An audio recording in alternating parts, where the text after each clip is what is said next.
podcast with me, Julie Hasselberger. I am the mom to a 24-year-old son, Daniel, who was born with a rare brain deformity called polymicrogyria. He is medically complex. He is severely cognitively delayed, nonverbal, has a seizure disorder, cannot walk or move himself, just to name a few. He is also the love of my life and just the sweetest guy ever. He's just amazing. So this week in our life, just before I get started on the episode, we're going to go to the physiatrist tomorrow to have his baclofen pump refilled. And on Friday, we have a wheelchair modification evaluation with the people who do the wheelchairs called New Motion here in Connecticut and his physical therapist. So there's always things going on almost constantly in regards to Daniel's doctor's appointments and his equipment and all of that. So I'm just throwing that in there just to let you know, not only am I adapting to life as a special needs mom, but I am doing this every day and still trying to do other things.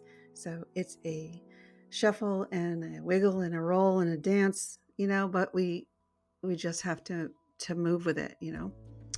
So the title of this episode is Please Do Not Tell Me to Self-Care. Just like that. So I just want to chit chat a bit and say hi to all you people who are out there. I started this journey completely clueless, as many special needs parents do. Everything normal imploded, and I found ourselves thrust into the world of caring for this child who, we had no idea what to do.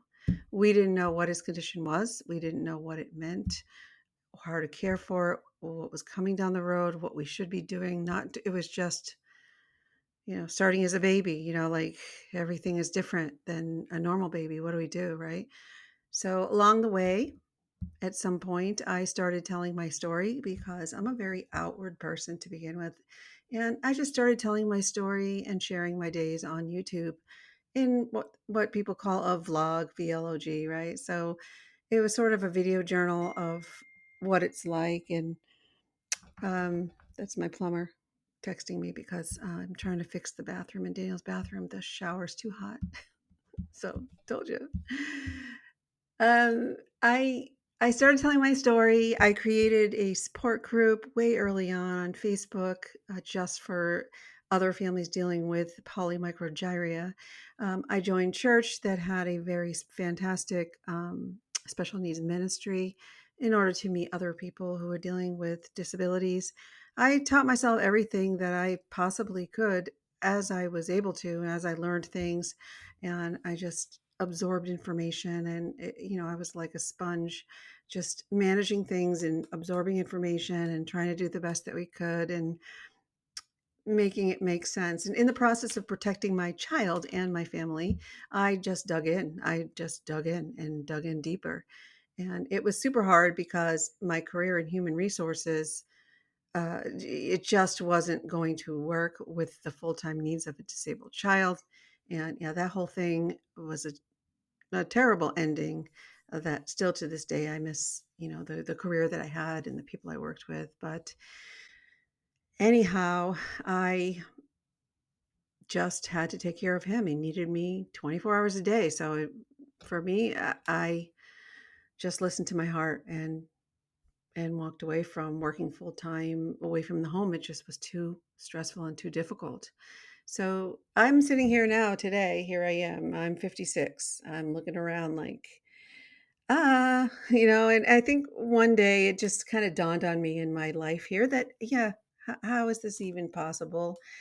We adapted. And also, as I tore myself out of a funk of depression over many, many years there and being kind of lost, I found my light again. And it's not that my light ever died, it just kind of hid itself. I lost my identity, so to speak. And then I heard a calling in my heart, and the calling in my heart said, you know, let's just put a call out to the universe about having a child with life altering disabilities, that it's not the end of joy, that we can adjust, learn, and let go of past expectations and receive new ways of looking at life and doing things, just differently. So I decided to start podcasting, and I'm just doing this little bit before I get into the whole self care talk.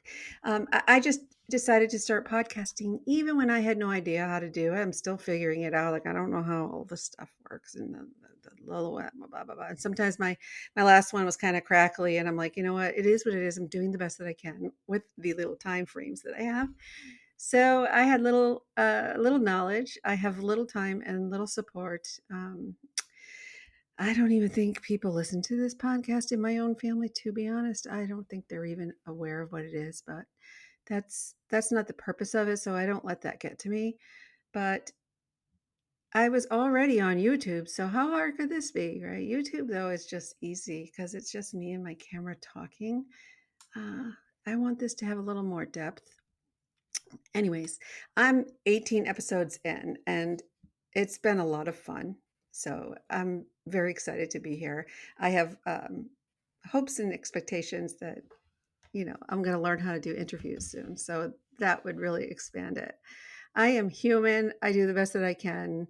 I'm just doing everything I can to get it out there, to listen to my heart's calling, to expand my purpose in this world that I'm in, and try to touch the lives of other people who also might be dealing with adversity from caregiving, dealing with special needs kids or taking care of other people or just anything really that's causing you, hardships.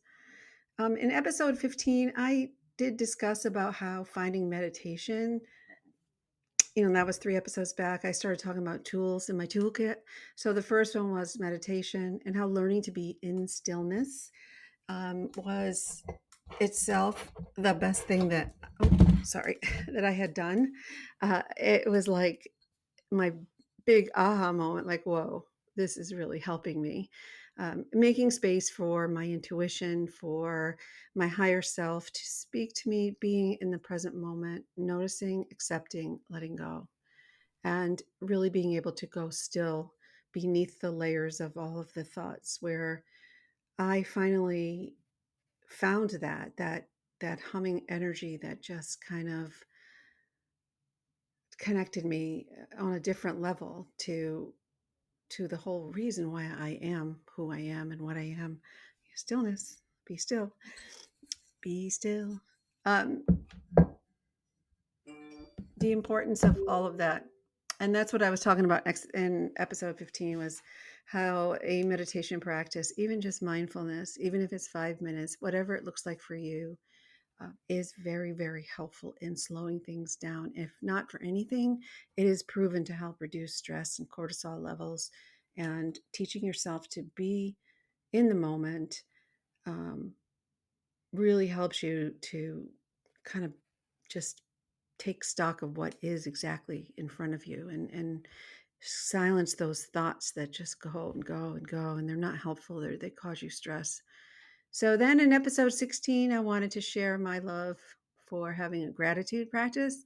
So whatever that looks for you, whatever way that looks for you, gratitude does help us to stay mindful of the abundance that we do have, and it helps our hearts to open up for receiving and forgiving. And it's just a really, really helpful, soul nourishing process to, every day kind of think about what you're grateful for, whether you write it down, whether you sing it, color it, put it in a jar with on a little piece of paper, whatever. It's just a really fun and abundant process to embark in. So I talked about that a little bit, and I do gratitude journaling. That's what I choose. I have a journal that I write while I meditate, and then I have another one that's just for gratitude. Um, and sometimes I write poems, things like that, in the meditation one, but the gratitude journal is just that. So it's just listing things I'm grateful for every day. And I've done this. I had quite a few of those piling up. So in episode 17, the last episode, I stress how important it is for you to ask for help and to communicate what that looks like. Like, caregivers get so wound up in everything that you have to do, and you really feel very unseen. So sometimes you're just going, and people don't even know what you need help with. So it's very hard for almost every special needs family I know. And then there's that also asking for help in terms of, um, you know, whatever that is, help around your house, help in your yard, help financially, um, i- i- whatever it is. It's not easy for people to ask. And a lot of people are kind of leery. They don't want to ask for help. They feel like they are not doing what they should be doing. I mean, it's kind of hard. It wasn't hard for me. I was always very open to certain types of help, but it still was a little bit uncomfortable in general asking, for money, for help with something very important that needs to be done.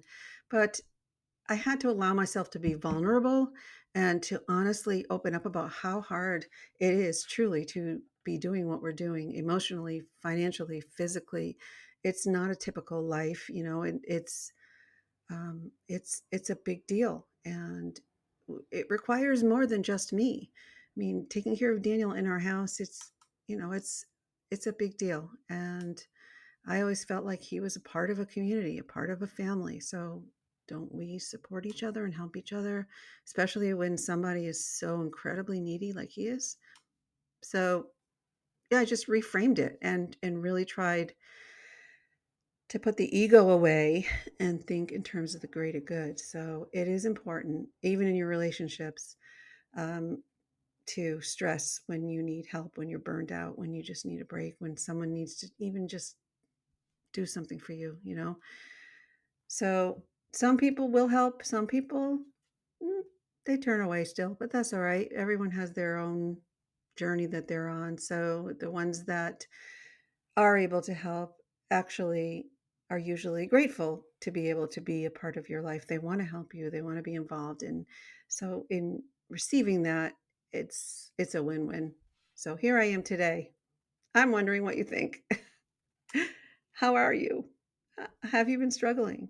I'm sitting here. This is my podcast room. See, a couple years ago, this room used to be a bedroom, and then it was just a mess. I mean, it was the nursery originally when the kids were babies, and then I decided I was going to make it the podcast room. I called it that. I still do, and we had the floors done, the walls done, and I just made it like a Julie room. It's got all my things that make me feel happy and motivated and focused. Most of the things are up here now. Some are still downstairs. I have two office areas in my house. I have one here, one downstairs. Downstairs, I call the honey desk. That's where I do all of the medical doctor bills and, you know, all the money stuff and the house stuff and not my favorite place. But I do have some of my other, my vision board is down there and the art store um, merchandise, some of it that I have in stock, and some of that is downstairs because we do art downstairs. So I didn't want to do two things in one place. But so this is my little Zen room, and I'm always adding a little something here and there. And here is just my happy space. So yeah, I'm sitting in my podcast room. I can hear Daniel downstairs. I can hear him with his nurse. They're right in the room below me. Sometimes I hear the rolling of the lift as it goes right across the ceiling. And it is what it is. I kind of like it. It just keeps me connected to him. And I'm right here. How nice is that, huh? I can work and do things right literally here. So I'm very grateful for that. I'm grateful for my home that it has the space for me to do this. So my husband is working from home also, and he's downstairs. He has the basement turned into an office, but he says he feels like a mushroom growing down there. It's not that bad. It's a finished basement, but I keep asking him if he wants me to make him an office. We have four bedrooms upstairs and only two of us because Thomas is at college and Sarah is on the West Coast. She lives out there now. So he just keeps saying, no, no, it's okay. It's okay. Anyways, yeah, today's a good day. Daniel's having a good time, but sometimes Daniel will start to scream or he'll have something going on or the nurse has to ask me a question. There's always something that might pull me away from anything, always. So it's consistently inconsistent is what I like to say. Anyways, today is the 20th of September. It is a nice fall day. It's a little cloudy now. It was sunnier earlier. Just really, really nice. Later, I'm going to go for a walk over to our local. Uh, Tuesday, we have our farmers market. Take the dogs, get some fresh air. Um, so it's a good day. I don't know if Daniel's going to be up to going with us or not, but sometimes I bring him everywhere. Sometimes I don't, but it's all on him. Sometimes he's asleep in the afternoon. Today he's happy. Today he's cheerful, and he just is the sweetest angel. I tell you, he just smiles at you and looks at you with this like sparkly, sincere, loving face. He's just, I can't even. My son is awesome.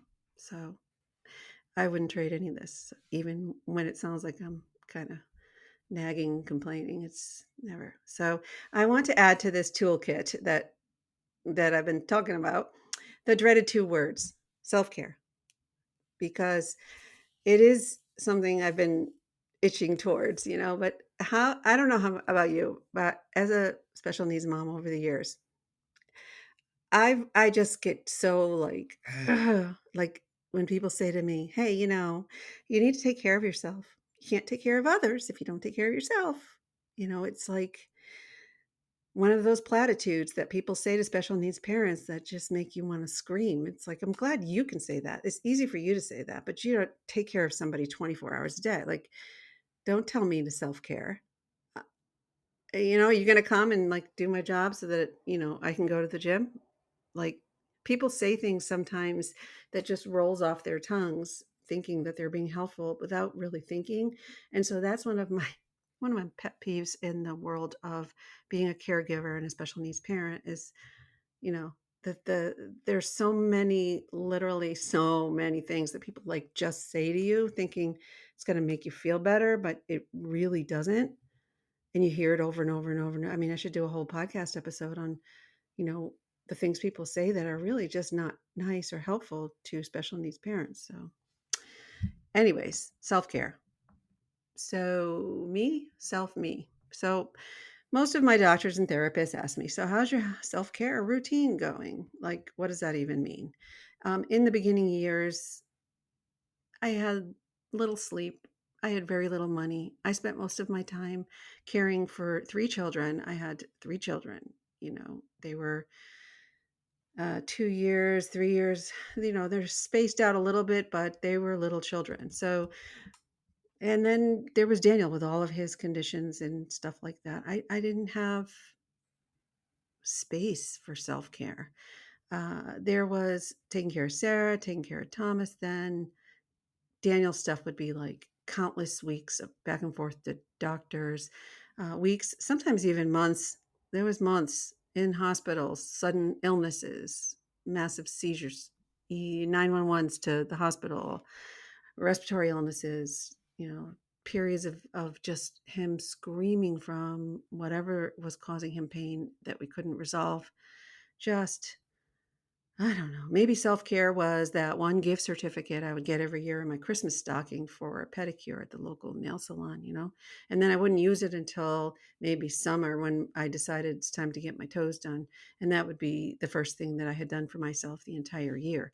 Um, I don't know. I just couldn't wrap my head around it.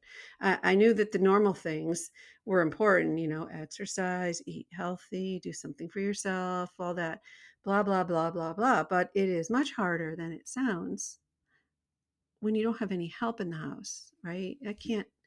For a long time, I didn't have anybody in my house helping me. It was just me. And Daniel requires assistance 24 hours a day. He doesn't take care of himself. He does nothing for himself. So he needs care. So I didn't get nursing care for him until he was like 10 ish.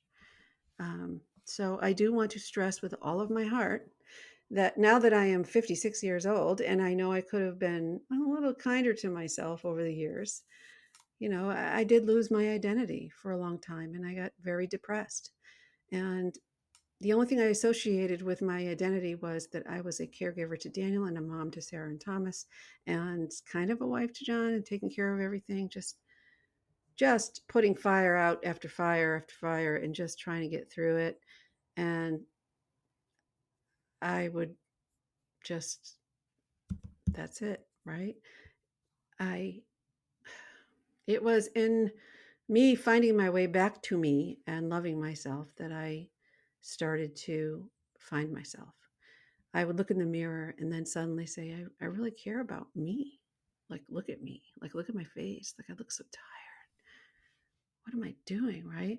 So, the meditation, the therapy, the gratitude, being vulnerable, being honest with myself, um, letting go, setting boundaries against things that were just toxic and unhealthy, accepting things as they are in the moment. That's what helped me.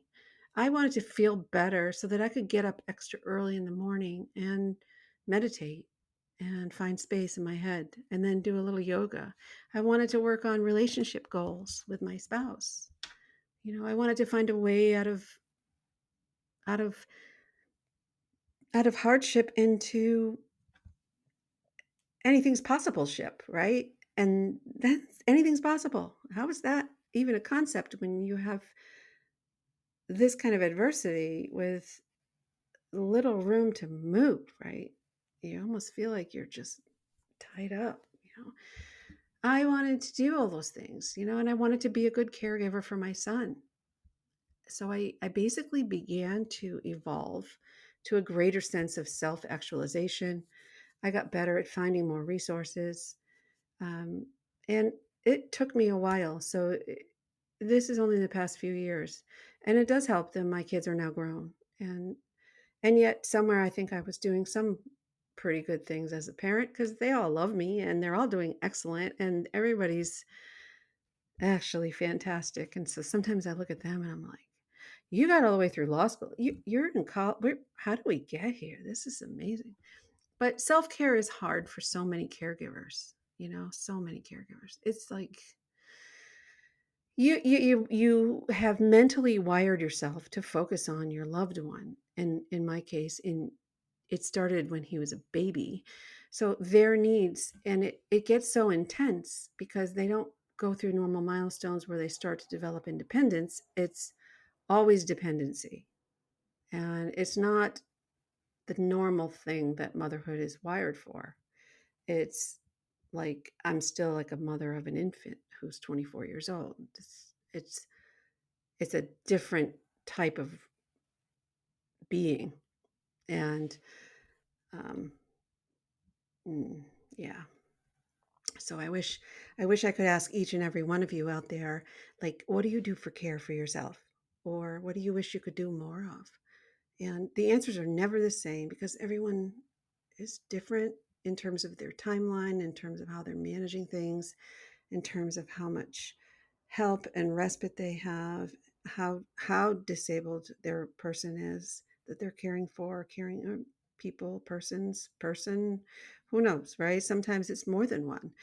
Anyways, I'm going to share with you just in this kind of sense of how things have come so far for me, what self-care I'm engaged in right now. So remember that my little ones are now grown up. So I don't have to get kids to school and pack lunches and do all the activities and go to IEP meetings and school time years were very, very busy.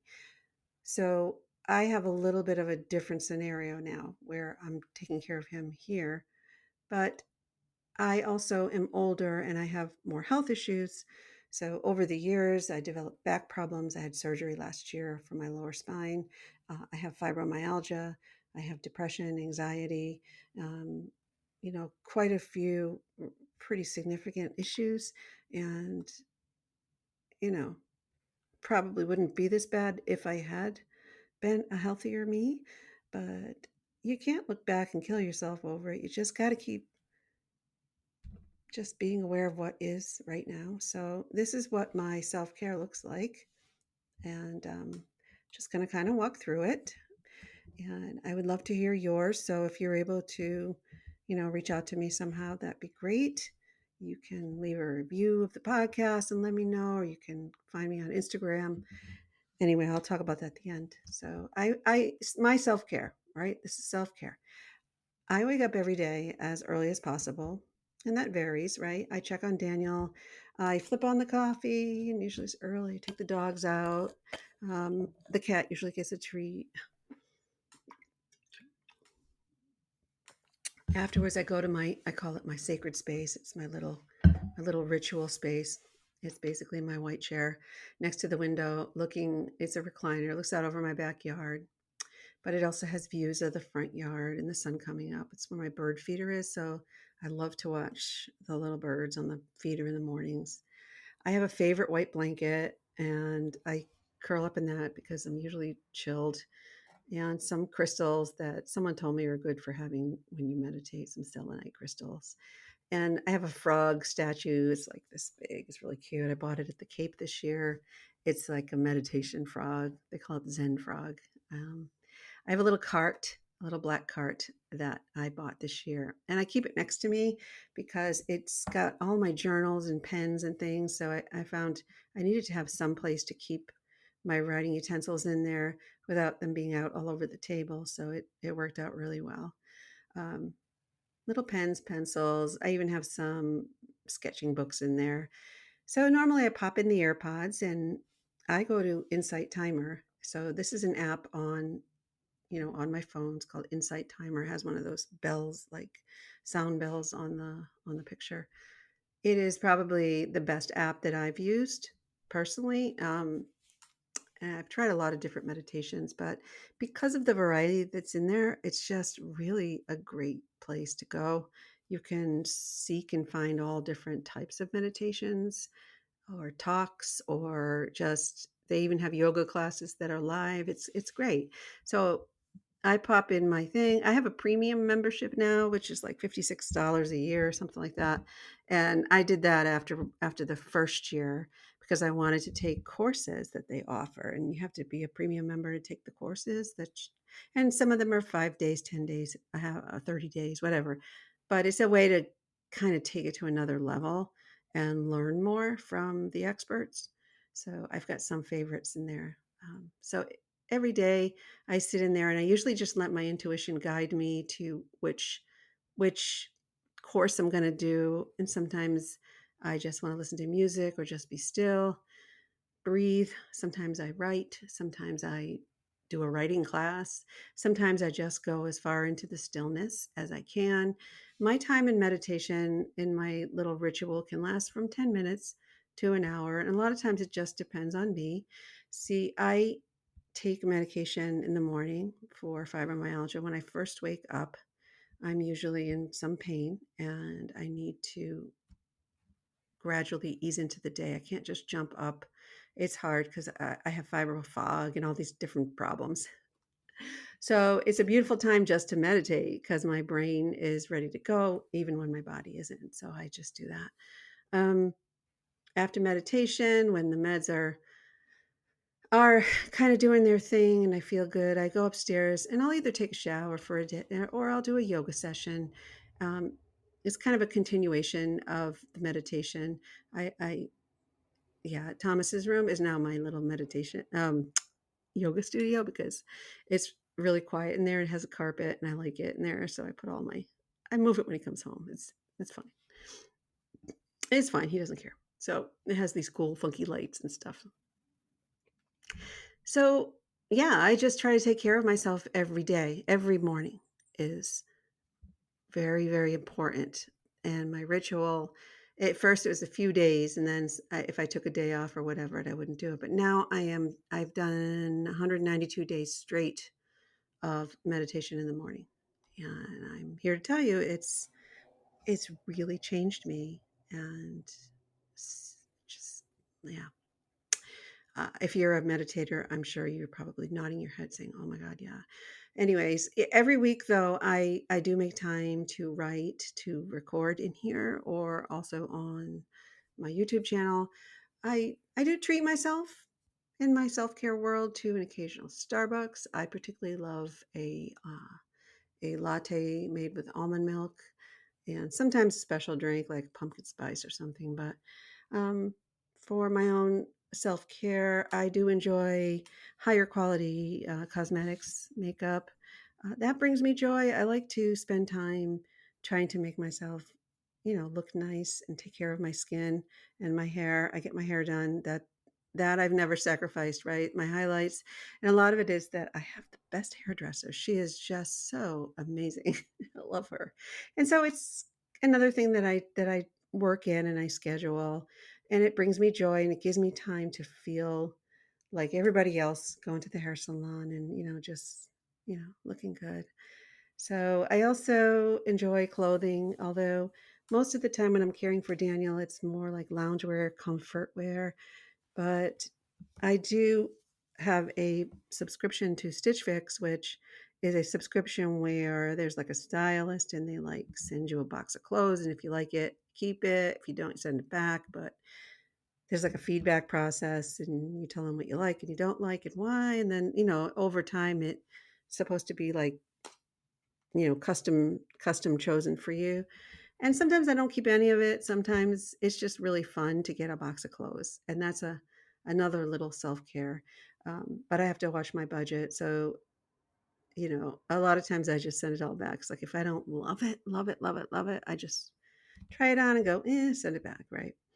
So that brings me joy. And that's a little extra thing that I probably shouldn't be doing because it's kind of a little above the budget, but you it's just who I am. I'm sorry. I like a nice new sweater or clothes once in a while. It's just something for me. Um, I don't go to stores anymore like I used to. I used to always go shopping. And I can't even tell you, I don't go to stores anymore. It's like Amazon, online.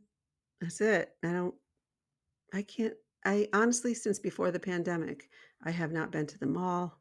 I don't know what happened there, but that's how I am. So self care to me is also time working on creativity and painting and decorating and coming up with ideas. But it's also time for working on my relationship with my husband John and emotional intimacy and what we're doing together, what our goals are as a couple, just really trying to kind of get together and provide connection, that we're on the same page, because we have a lot of challenges at our age now with um, family members being older and sick, and just other things. And you know you need to focus on that too. Your partners and your relationships are very, very important. They need to be nurtured too. um, I also take good care of all of the things that I should, right? I never miss my dentist appointments, and I'm dealing with all of those things. So I don't know how to put this any other way, except the more I look inward with love and kindness towards myself, towards Julie, towards who I am and how grateful I am, even just to be alive, the more I want to care for myself. I stopped self-deprecating a long time ago, and I started using more positive words about myself to myself. So what you say to others and also what you say to yourself is so, so important, because your thoughts will just create more of what you say is going to bring in more of what it is you're focusing on. So negativity and complaining really just brings more of everything that you don't want, right? So it is not narcissistic to have love for your own soul and for this person that you are gifted to be, right? It's only temporary, right? So we're only here temporarily. All of us have an expiration date at some point. So I'm grateful for this me. And I just all of a sudden started to realize I need to take care of this me. And yeah, it makes you a better caregiver, but that's not why. That's not why. So are you doing the best for you out there? Can you guys look in the mirror and tell yourself, I love you. You're doing okay. I think that's the best self-care right there, because if you can accept who you are and love who you are, it's like everything else is just growing and expanding.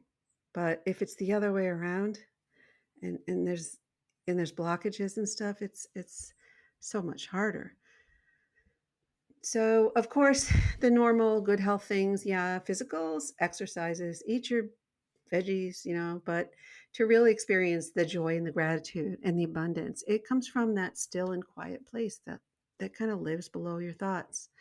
It's that energy I talked about, right? It's not cluttered with manic thoughts and fears, but it's just love and light and energy. And if you can get there, I highly recommend it. So that's my little piece there. I think whatever it looks like for you, the important thing is to really try to focus on you, right? On who you are, and just getting in touch with who you are and just being real about it, you know? Also, what was I going to say? Also, my mother always used to say this: drink a lot of water all the time. You drinking a lot of water? You have a lot of water? Drink a lot of water. I don't feel good, Mom. How are you drinking enough water? Are you hydrating? That's what she would say. So I guess there's some truth to that, but be gentle on yourself. And I hope if you are overwhelmed there, people, if you're overwhelmed today, your challenges are crazy, I'm here. Let me lighten your load. It's my goal to receive back guidance, and I, in turn, try to nurture and support the community. And if you would like to get to know us, me and Daniel, our family, you can find us on YouTube, Instagram, all the places, sometimes even on TikTok. I have funny links and funny little bits and pieces here and there sometimes. I do enjoy creating content and sharing our journey. And I have some amazing followers, just incredible, beautiful people out there who have been with us like the whole journey. I have 8,500, 8,558, I think, subscribers on YouTube, and a lot of them are just fantastic people. I mean, it's just really, really sweet. So I believe that we are all resilient and amazing human beings, whether we chose this life or not, whether we're caregivers by design or by choice, or by not choice, right? It is ours. And I personally wish to grow and expand in purpose and in love and in all things, right? Both emotionally, financially, community, spiritually, and to get into that kind of a vibration where I can tell you, I get it. I totally get it.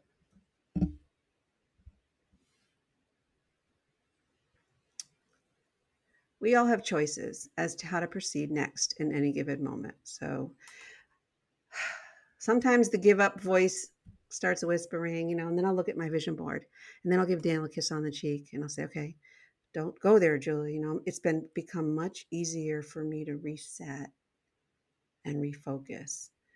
And I'll read the comments on my YouTube channel, on my support group, on my Facebook, on my Instagram, in letters and cards that I receive. And I look around in this podcast office and I think, this isn't just for me. I need to get to work. I need to get to work because I think it's cool. Anyways, Carrie for a 24-year-old who is extremely disabled. It never gets easier here. I just keep working on me when I can, in between, during, a part of, limiting or excluding that negative self talk and criticism, anything that isn't helpful to me, anything that doesn't serve me. And I was listening to one of my meditation guys there, and he was like, does it serve you? Is it nourishing you? Ask yourself in any given moment, is this hurting me or nourishing me? Right. So try to always kind of make sure you're aware of what words you're using and what you're thinking about. And when I have no help, which happens a lot, and it's just me and Daniel, and we're hanging out in his room, then, I ask him to be creative with me, or I just take his lead and I kind of look for what he's interested in. We laugh, we smile, we make jokes, we enjoy nature. Um, I do all of the things that I have to do, and then we do some projects. And that's how we came up with his art shop Daniel's Special Art, because we sit a lot in my downstairs area, and I have lots of paints and lots of art supplies because he's very, very tactile. He likes to get his hands, he likes to touch things, but he doesn't have much control over, holding things. But with assistance, I can, help him do things. And when he's really focused, he really likes that. So, like, for example, I'll make a tree and then I'll use his little fingers to make fingerprints. And then, boom, we have a finished product. And years ago, someone said, "Oh, those are so cool. You should share those with people. You should sell them." And that's how that happened. Um, Sometimes, he doesn't feel good. So I have to adapt to, taking care of whatever the physical issue is. And I snap into compassion and patience. And if he's doing really well, then, like I said, we'll do projects, or we'll use his eye gaze communicator, which is really cool. And he can use his eyeballs to play games and stuff. And then sometimes if he goes to sleep and I'm hanging out, I'll grab my computer and upload a YouTube video, because I always have a lot of content, because unfortunately I'm usually behind in my editing and publishing. Probably because I'm a caregiver and I have a podcast also, in addition to YouTube, in addition to the art shop, in addition to taking care of him. So it's all fantastic, beautiful stuff. But there's only one Julie. So I am so grateful that you have taken this little journey with me. I hope you're taking care of yourself, even in one way or another.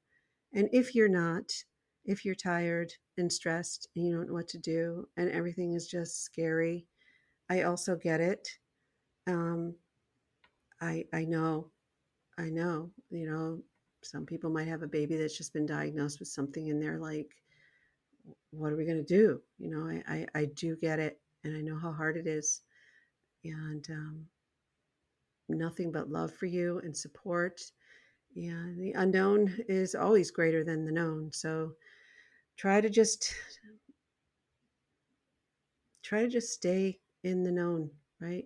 Stay in the moment. Just notice, accept the things that are around you and what you're grateful for. That is what has become my superpower.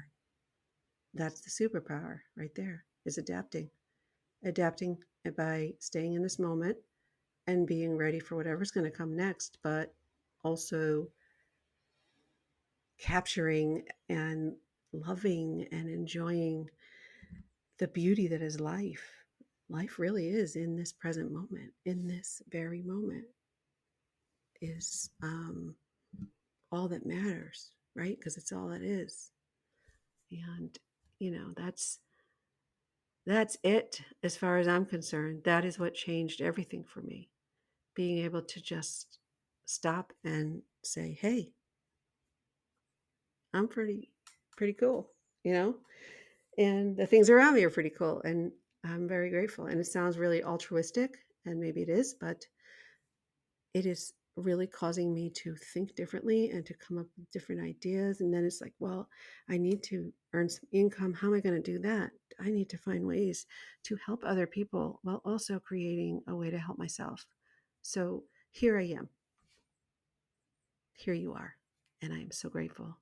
So I'm wishing you peace in this moment, abundance as you navigate your challenges, and just share love with each other.